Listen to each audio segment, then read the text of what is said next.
Welcome to our channel. Today we how to withdraw from Brevo email billing credits, quick tutorial step by step clearly. To begin, log into your Brevo account using your credentials.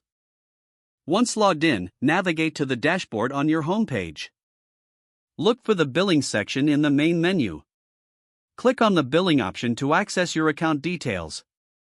In the billing section, find the tab labeled Billing Credits. Click on this tab to view your available email billing credits. Next, locate the option to withdraw or redeem your billing credits. Follow any prompts that may appear for confirmation. Input the necessary details required for the withdrawal. Review your request to ensure all information is correct. Once confirmed, submit your withdrawal request. Wait for a notification that your request has been processed. Check your email for updates regarding your account. Afterward, monitor your Brevo balance to see the changes. If you encounter any issues, refer to the Help Center for guidance. You have successfully withdrawn your Brevo email billing credits. If the page does not load, refresh the browser or try again in a private or incognito window. Make sure you are using the correct email address, then retype it carefully to avoid small typos.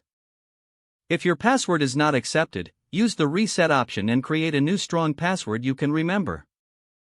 Check your spam folder for verification or security emails, then complete any requested confirmation steps.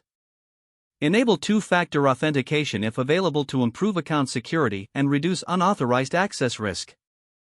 After signing in, review your profile details so your contact information and settings are accurate and current. If you see an error message, note it down and try again after restarting your device and internet connection.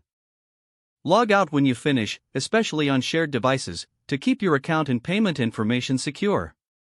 If the page does not load, refresh the browser or try again in a private or incognito window. Make sure you are using the correct email address, then retype it carefully to avoid small typos. If your password is not accepted, use the reset option and create a new strong password you can remember. Check your spam folder for verification or security emails, then complete any requested confirmation steps. Enable two-factor authentication if available to improve account security and reduce unauthorized access risk. Don't forget to like this video and subscribe to our channel for more step-by-step tech guides.